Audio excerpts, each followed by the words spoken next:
Hello प्यारे बच्चों, welcome back to my channel Chanderi tuition classes में आपका बहुत बहुत स्वागत और वेलकम है।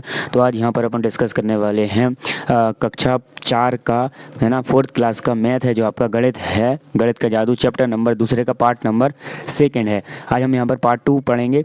यहाँ तक आपने पढ़ लिया था, आपको पता होगा फुटबॉल या वॉलीबॉल जैसे एक बड़ी बॉल लो और देखो कि तुम उसने कितने दूर उछाल सकते हो। तो हमने उसमें लगाया था 20 लगाया था, या फिर हमने शायद 25। आप 20 और 25 के बीच में उसमें आंसर लगा सकते हैं। चलिए आगे चलते हैं। उसके बाद अब आगे बढ़ते हैं हम कि नीचे कुछ खेलों के भारतीय कीर्तिमान और विश्व कीर्तिमान दिए गए हैं, है ना। ये विश्व कीर्तिमान बना है, ये लोगों के नाम है, और ये भारतीय कीर्तिमान बना है, ये भारत के लोगों के नाम है, और ये खेल हैं जिसमें कीर्तिमान बनाए गए हैं। कीर्तिमान का मतलब होता है इतिहास रचा गया है, ठीक है। तो यहाँ पर लिखा है कि ऊंची कूद जोवियर ने कितनी है, 2 मीटर 45 सेंटीमीटर लगाया है। और जो भारत के चंद्रपॉल हैं उन्होंने कितना लगाया है, 2 मीटर 17 सेंटीमीटर। लंबी कूद अलग है, माइक पी ने लगाई है इतनी, और ये सब अमृतपाल जी ने लगाई है ना। ऊंची कूद महिला, अगर पुरुष की होगी 2 बार, महिलाओं की है। तो इस्तिफका ने 2 मीटर 9 सेंटीमीटर और बॉबी ने 1 मीटर 91 सेंटीमीटर। लंबी कूद महिला ने गलीना सी ने लगाई है 7 मीटर 52 सेंटीमीटर, और अंजू जॉर्ज ने लगाई है 6 मीटर 83 सेंटीमीटर। तो यहाँ पर दिया हुआ है आपको कि दी गई तालिका से पता करो। पहले में क्या लिखा है कि चंद्रपाल की ऊंची कूद के विश्व कीर्तिमान के बराबर आने के लिए कितने सेंटीमीटर और कूदना पड़ेगा, ठीक है। तो हम यहाँ पर लगाएंगे कितना कूदना पड़ेगा। तो हम यहाँ पर लिखेंगे, सबसे पहले क्या लिखेंगे हम इसमें, ये लिखेंगे कि ऊंची कूद। सबसे पहले हम लिखेंगे ऊंची कूद, है ना। ऊंची कूद का विश्व रिकॉर्ड कितना है भैया, विश्व रिकॉर्ड 2 मीटर है, 2 मीटर 45 सेंटीमीटर, यही है ना, 2 मीटर 45 सेंटीमीटर, यही हो गया। फिर उसके बाद चंद्रपॉल की जो कितनी है, चंद्रपॉल की ऊंची कूद कितनी है, उसका रिकॉर्ड है 2 मीटर 17 सेकेंड, ठीक है। कितना, 17 सेंटीमीटर, सेकेंड नहीं, ठीक है। अब यहाँ पर आता है कि लिखा है कि इसलिए पुरुषों की ऊंची कूद के विश्व रिकॉर्ड की बराबरी करने के लिए चंद्रपॉल जितने अधिक सेंटीमीटर की आवश्यकता होगी। तो यहाँ पर लिखेंगे हम फिर क्या, इसके बाद लिखना आप आवश्यकता होगी, किसकी आवश्यकता होगी। तो कितनी होगी आवश्यकता, 2 मीटर और 45 सेंटीमीटर, ठीक है। सेंटीमीटर में से माइनस कर दो, 2 मीटर 17 सेंटीमीटर। तो 2 मीटर में से 2 मीटर जाएगा तो कुछ नहीं बचेगा, 45 में से 17 जाएंगे तो यहाँ पर बचेगा 28 सेंटीमीटर। तो उसको कितनी और करना पड़ेगी, 28 सेंटीमीटर और जंप मारना पड़ेगी। फिर दूसरा आता है आपका, बॉबी ए को 2 मीटर के लिए कितने सेंटीमीटर और कूदना पड़ेगा, 2 मीटर के लिए कितना कूदना पड़ेगा। तो आप लिखोगे जो बॉबी का रिकॉर्ड है वो कितना है आपका, 1 मीटर 91 सेंटीमीटर रिकॉर्ड है। फिर 2 मीटर तक आप लिखेंगे, 2 मीटर तक पहुंचने की आवश्यकता। तो 2 मीटर माइनस 1 मीटर 91 सेंटीमीटर। तो यहाँ पर लिखोगे आपके 1 मीटर कितना बचा, 1 मीटर और 100 सेंटीमीटर बच गया। कितना हो गया, देखो अब 1 मीटर बच गया आपका, 1 मीटर और 91 सेंटीमीटर था आपका। तो क्या किया इन्होंने कि 1 मीटर को हमने 1 मीटर बराबर 100 सेंटीमीटर माइनस 1 मीटर 91 सेंटीमीटर, ठीक है। तो हमने क्या किया कि ये 2 मीटर था ना, 2 मीटर को हमने कन्वर्ट कर लिया 1 मीटर और 100 सेंटीमीटर, ठीक है। 1 मीटर 100 सेंटीमीटर में, क्योंकि 100 सेंटीमीटर मतलब 1 मीटर। तो हमने 2 मीटर को हमने एक तो 1 मीटर है ना दिया, और एक कर लिया 100 मीटर। तो 1 मीटर से 1 मीटर घट गया। तो 1 मीटर से 1 मीटर जब घटा तो कितना बचा हमारे पास, 100 और बचा, 100 सेंटीमीटर तो और बचाना हमारे पास। और यहाँ से कितना बचा, 100 बचा। अब 100 में से 91 जाएगा आपका, 91 जाएगा, कितना बच जाएगा, 9 सेंटीमीटर बच जाएगा। तो 9 सेंटीमीटर आपका आंसर आ जाएगा। फिर आता है तीसरा कि गलीना की लंबी कूद लगभग कितनी है। तो गलीना की जो लंबी कूद थी ना, तो इसमें लिखेंगे कि लंबी कूद का रिकॉर्ड 7 मीटर 52 सेंटीमीटर है। सबसे ज़्यादा लंबी कूद किसने ली थी, 7 मीटर 52 सेंटीमीटर की। इसलिए लगभग 7.5 मीटर जो विकल्प है, 7 मीटर, ठीक है। विकल्प 7 मीटर है ना, वो हो सकता है सही हो, ठीक, 7 मीटर। उसके बाद नेक्स्ट आते हैं हम 4th नंबर वाले क्वेश्चन पे। क्या लिखा हुआ है कि महिलाओं का विश्व कीर्तिमान देखो, सबसे लंबी कूद और सबसे ऊंची कूद में कितना अंतर है, ठीक है। तो यहाँ पर आप लिखोगे कि ऊंची कूद के लिए महिलाओं का जो रिकॉर्ड है ना, वो कितना है, वो है 2 मीटर 9 सेंटीमीटर। जो सबसे लंबी कूद है, क्या है, लंबी कूद, ठीक है। ये महिलाओं का विश्व रिकॉर्ड है। अब लंबी कूद के लिए महिलाओं का विश्व रिकॉर्ड, ये तो क्या हुआ, ऊंची कूद के लिए हो गया 9 मीटर। अब आता है महिलाओं का ऊंची कूद के लिए, तो ऊंची कूद के लिए उनका कितना है 7 मीटर 52 सेंटीमीटर है। अब इसमें अंतर निकालना है तो इसको क्या करेंगे माइनस, तो 7 मीटर और 52 सेंटीमीटर में से घटा दो 2 मीटर, 2 मीटर और 9 सेंटीमीटर, तो 7 में से आपके 2 जाएंगे तो कितने बचेंगे 5, तो 5 बच गए। और 5 मीटर के बाद यहाँ पर हो जाएगा आपका 43 सेंटीमीटर, कितना हो जाएगा 43 सेंटीमीटर हो जाएगा आपका आंसर। ठीक है, चलिए आगे चलते हैं। उसमें क्या लिखा है, उसके बाद यहाँ पर लिखा है कि यदि माइका पी सेंटीमीटर अधिक कूदना है तो उसको कूद पूरे 9 मीटर होती है। कितनी होती है 9 मीटर। तो अभी जो माइका पी है उसकी लंबी कूद का रिकॉर्ड कितना है, तो आप लिखेंगे कि माइका पी लंबी कूद का रिकॉर्ड है आपका 8 मीटर 95 सेंटीमीटर है। ठीक है, अब उसको 9 मीटर और पहुँचाना है आपको, 9 मीटर तक पहुँचने में लगा अंतर कितना, यहाँ तक लिख लिया अंतर। अब बराबर में आप लिखेंगे लगा अंतर, तो आप लिखेंगे 9 मीटर माइनस 8 मीटर 95 सेंटीमीटर। तो यहाँ पर आपका घट गया ना, 9 में से 8 मीटर घट गया आपका। और ठीक है, उसके बाद जो 95 सेंटीमीटर है तो ये आपका कितना हो जाएगा, आपका 5 सेंटीमीटर आपका बच जाएगा। कितना बच जाएगा 5 सेंटीमीटर आपका बच जाएगा। या आप ऐसा कर सकते हो कि 9 मीटर लिखा है तो आप ऐसा भी लिख सकते हो इसको कि 8 मीटर 100 सेंटीमीटर। तो फिर यहाँ भी 8 ही लिखा है तो 8 से 8 तो घट जाएगा 100 सेंटीमीटर और 95 सेंटीमीटर, तो इसमें से 100 में से 95 घट जाएगा, 100 में से 95 जाएगा, कितना बच जाएगा 5 सेंटीमीटर बच जाएगा। तो आपका इस टाइप से आंसर आ जाएगा। फिर 6 नंबर का आता है कि किसकी ऊंची कूद 2.5 मीटर के बहुत नज़दीक है। सबसे ऊंची कूद किसकी है, जो 2.5 मीटर के सबसे नज़दीक है। ठीक है, तो 2.5 मीटर के बहुत नज़दीक है, तो यहाँ पर आके देखना पड़ेगा हमें 2.5 में। और क्या कह रहा है वो कि ऊंची कूद देखना है हमें, ऊंची कूद पुरुष में ही, तो यहाँ पर है सबसे ऊंची 2 मीटर 17, तो यहाँ पर जेवियर की है। ठीक है, किसकी है जेवियर की। तो किसकी ऊंची कूद 2.5 मीटर के बहुत नज़दीक है, 2.5 मीटर के नज़दीक है, 2:45 यही होगा 2.5 मीटर के नज़दीक। ठीक है, तो कौन है आपका जेवियर है। तो यहाँ पर आप यहाँ पर क्या लगा लेंगे आप, जेवियर लग जाएगा आपका आंसर। क्या लग जाएगा, जेवियर लग जाएगा आंसर। चलिए आगे बढ़ते हैं। अब यहाँ पर लिखा है दौड़ने की कसरत। तो डॉक्टर ने देवी प्रसाद को स्वस्थ रहने के लिए प्रतिदिन 2 किलोमीटर दौड़ने को कहा। उसने इससे खेत का एक चक्कर लगाया, वह कितनी दूर दौड़ा। ठीक है, आपको ये बताना है कितनी दूर दौड़ा वो। ठीक, अब आते हैं आगे। अपन क्या लिखा हुआ है कि यह खेत उसके घर से बहुत दूर था, इसलिए उसने अपने घर के पास एक बगीचे को चुना। बगीचे की परिधि 400 मीटर लंबी थी। कितनी थी, 400 मीटर की परिधि है। ठीक, अब पहला क्वेश्चन आता है कि देवी प्रसाद को 2 किलोमीटर दौड़ पूरा करने के लिए बगीचे के कितने चक्कर लगाने पड़ेंगे। उसे कितने चक्कर लगाने पड़ेंगे तब जाके ये बगीचे की चक्कर की जो सैर है वो पूरी हो पाएगी। ठीक है, तो आप उत्तर में लिखेंगे क्या कि देवी, अब क्या लिखेंगे उत्तर में लिखेंगे, आप हल में लिखेंगे कि देवी प्रसाद ने मैदान में चक्कर लगाया। कितना लगाया 500 metre plus 500 metre plus 500 metre plus 500 metre.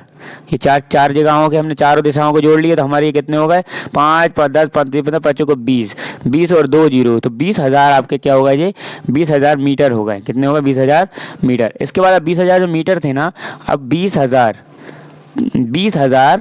में से आपने भाग लगा दिया किसका 1,000 मीटर का। ठीक है, 20 का 1,000 किलोमीटर हो गया जी, 1,000 किलोमीटर। तो यहाँ पर कितना बचा 2 किलोमीटर बचा। तो हमने क्या करा, हमने जो दौड़ रहा था वो, तो दौड़ने का जो मैदान था वो मीटर में था, हमें कन्वर्ट करना था 200 में। ठीक है, हमें करना था किलोमीटर में, तो हमने किलोमीटर में कन्वर्ट कर दिया। ठीक है, इस टाइप से आपके आंसर हो जाते हैं। उसके बाद नेक्स्ट आता है आपका क्या कि एक दिन बहुत अच्छा मौसम था और ठंडी हवा चल रही थी। उसको इतना अच्छा लग रहा था कि वह तब दौड़ता रहा जब तक कि वह 8 चक्कर लगाने के बाद थक नहीं गया। उस दिन वह कितने किलोमीटर और मीटर दौड़ा होगा, ये आपको बताना है कितने मीटर दौड़ा। तो 8, देखो हर एक चक्कर 400 मीटर का है, 8 चक्कर कितने के हो गए आपके 8 चौको 32 के आपके मीटर के हो गए, 3200 मीटर हो गया आपका। ठीक है, अब 3200 मीटर मतलब कि 3000, इसको हम कैसे लिख सकते हैं, 3000 मीटर और प्लस 200 मीटर, ऐसा अलग कर सकते हैं। तो ऐसा हमने लिख लिया 3000 मीटर प्लस 2000 मीटर। अब यहाँ पर लिखा है कि 3000 मीटर इज इक्वल टू, अब जो मीटर है अब उसको हम किलोमीटर में कन्वर्ट करेंगे तो हम इसमें डिवाइड कर देंगे। तो 3000 डिवाइड बाय कितने 1000। ठीक है, तो ये किस में हो गया किलोमीटर में कन्वर्ट। तो ये कितना बचेगा आपका 1 2 3, 1 2 3 कट गया, 3 बचा आपका। यहाँ से क्या बचा 3 किलोमीटर बचा, और जो आपने 200 हटाया था तो वो 200 मीटर बचा है आपका।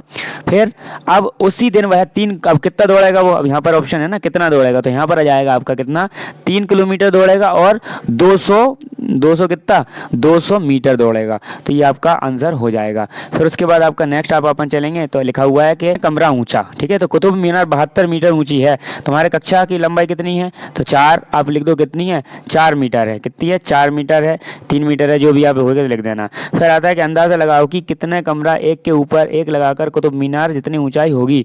ठीक है, तो 72 है।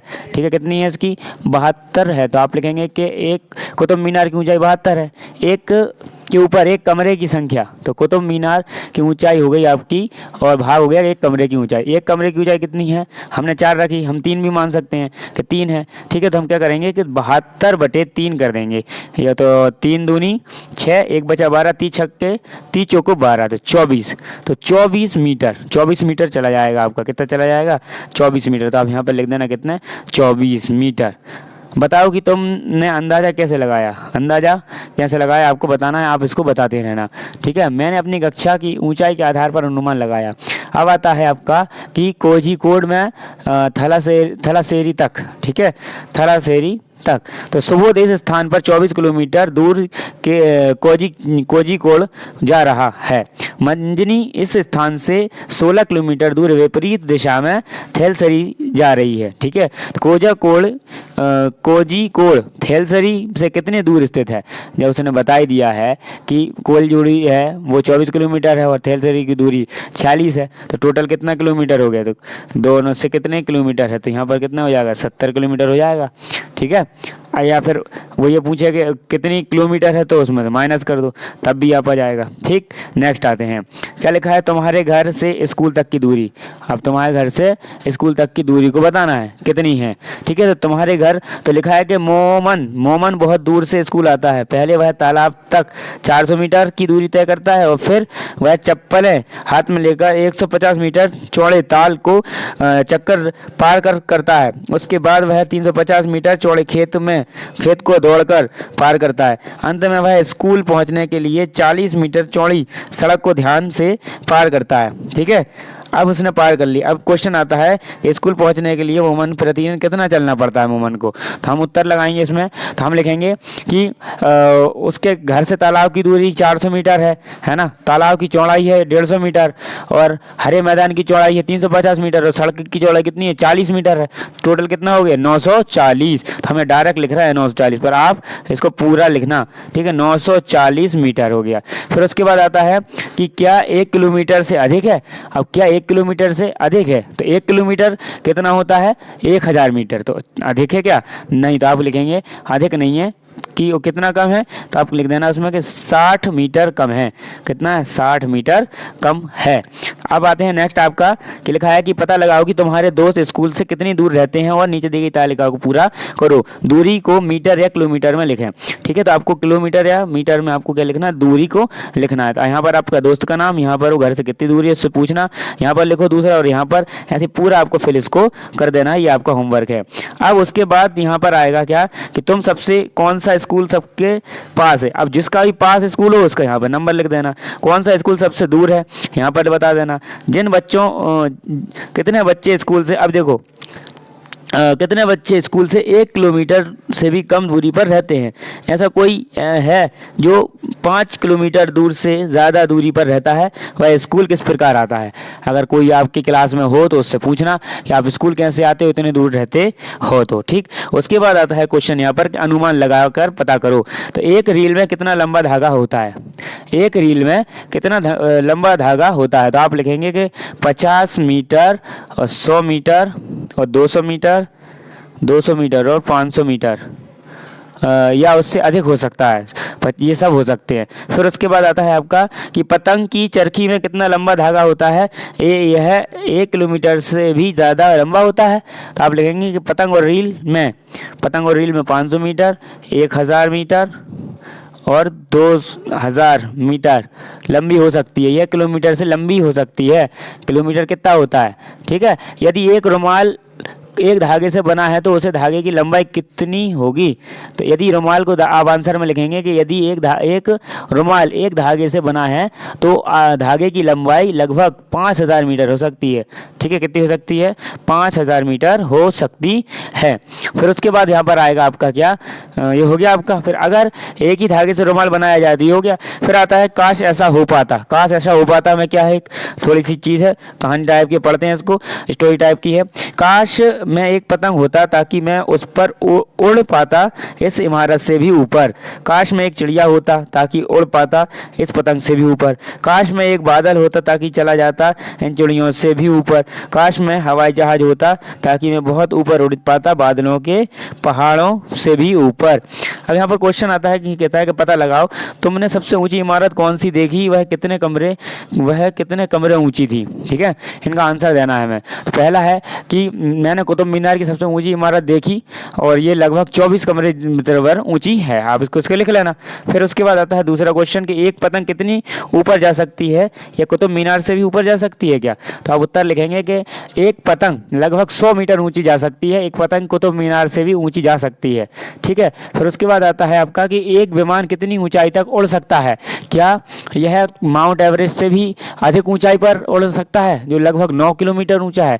तो उत्तर में लिखेंगे आप कि एक विमान कितना है, ये आपका 10,000 मीटर ऊंची अधिक ऊंचाई पर उड़ सकता है। यह एक विमान माउंट एवरेस्ट से भी अधिक ऊंचाई पर उड़ सकता है, ठीक है। फिर लिखा है कि क्या तुमने कभी बादलों को अपने से देखा है अपने इसको बादलों को। तो आप लिख देंगे कि नहीं, मैंने कभी अपने से बादलों को नहीं देखा है। तो इस टाइप से यहाँ पर ये सेकंड पार्ट था हमारा, सेकंड चैप्टर का सेकंड पार्ट था हमारा, है ना। और फर्स्ट चैप्टर आपने देख ही लिया, फर्स्ट पार्ट आपने देख ही लिया होगा। आई होप ये वीडियो बहुत हेल्पफुल रहेगी आपके लिए, आप इसका बहुत आनंद उठाएंगे और इसको होमवर्क में जो भी चीज़ें आ रही हैं करेंगे, उनको जो समझ में नहीं आए वो पूछेंगे कमेंट में, और अपने दोस्तों को ज़रूर शेयर करेंगे। चैनल पर नए हैं तो चैनल को सब्सक्राइब करके बेल आइकन प्रेस जरूर कर लें, क्योंकि देखो अगर आप चैनल सब्सक्राइब करेंगे तो आपको बेनिफिट मिलेगा, ठीक है, और उससे हमें भी मोटिवेशन मिलता है वीडियो बनाने का। थैंक्स फॉर वॉचिंग, मिलते हैं नेक्स्ट वीडियो में।